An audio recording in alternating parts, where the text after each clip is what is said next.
Hey everyone, it's Floss. Welcome to my channel and let's get straight to reviewing. I have in my very hot hands an amazing book. It was a book that had so much hype about it that I was like, no way can this live up to the hype. Everyone was talking about it on YouTube, on Tumblr, on Twitter, on Instagram. I saw beautiful pictures. I even saw some of the inside spreads before. You probably know because the subject of the YouTube video will tell you what this video is, but I don't care. It is Illuminae. Yay, Illuminae! Yay! Okay, for those of you who don't know what Illuminae is about, it is the story of Katie and Ezra. It's set in 2075, and it's basically the start of the day. The book, first of all, I probably should say, the book is told through a series of collected documents, emails, interviews with the Katie and Ezra, post what happens, security cam footage is retold, internal Twitter chats and IM messages and things like that. It's amazingly well done. I'm going to talk about that in a second. It is basically the story of Katie and Ezra and their planet, which they live on in 2075 in a remote part of the galaxy, is invaded by a corporation because their planet is basically run by another corporation doing some illegal mining. And this corporation comes in and thinks this planet was so far out in the galaxy, no one's going to notice if we just quickly wipe them away.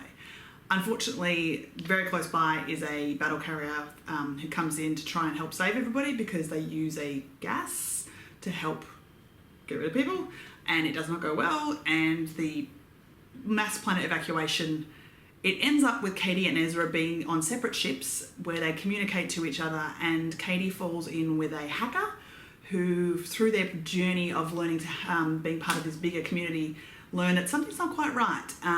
Midway through, there's a major event that happens to one of the ships in the battalion, ships as in spaceships, and from there things get very creepy very fast, and I can't say anything more without spoiling it because it's so good.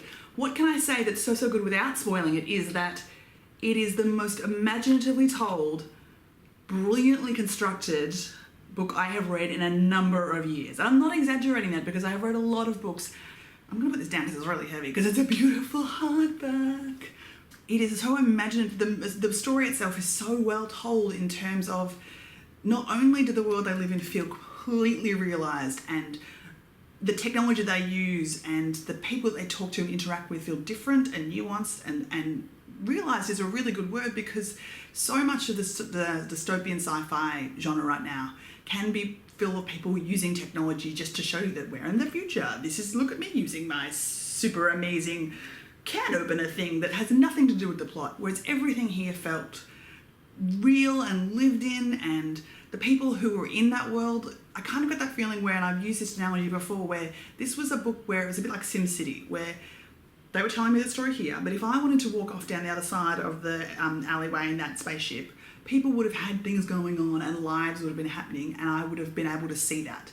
Whereas sometimes when you read sci-fi and fantasy and even dystopia and even contemporary, you can find that that world doesn't exist beyond those characters. There's a bit like a TV show set where it ends. And I'm like, no, and it kind of feels limiting to that. But this was so amazingly realised. This galaxy was real and amazing. I've used amazing a few thousand times. This is like a triple bajillion amazing book. What I actually really want to say though about this book that I can say before we talk about spoiler stuff is that it's a book that I don't think is just for YA. It is totally a book that adults should read. I know that the people can look at it and go, oh, it's about a teenage boy and girl, because the plot line, the blurb talks about the fact that she's just broken up with Ezra, and yet they have to go and save the galaxy together. And it sounds a little Hollywood blockbuster movie YA cliche. It is not that at all.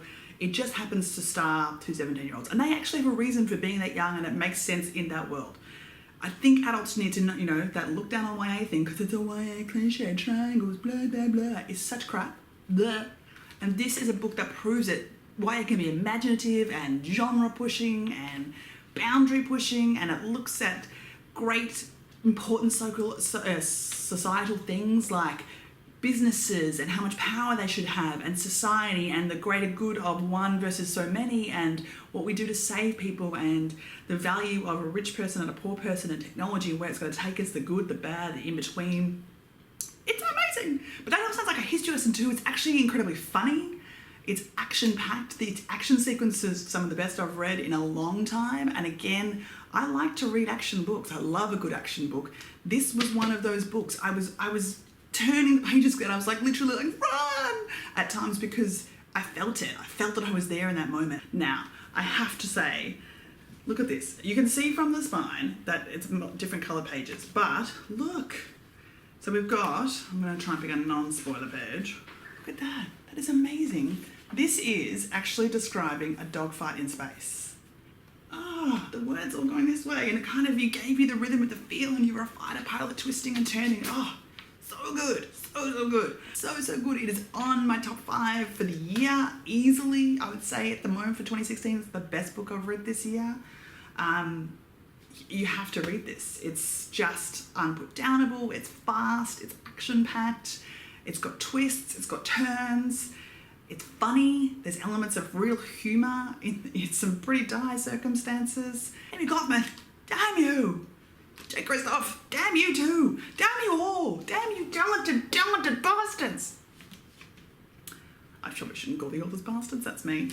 Yeah, that's my Illuminae review. It's basically a bleh, best of love.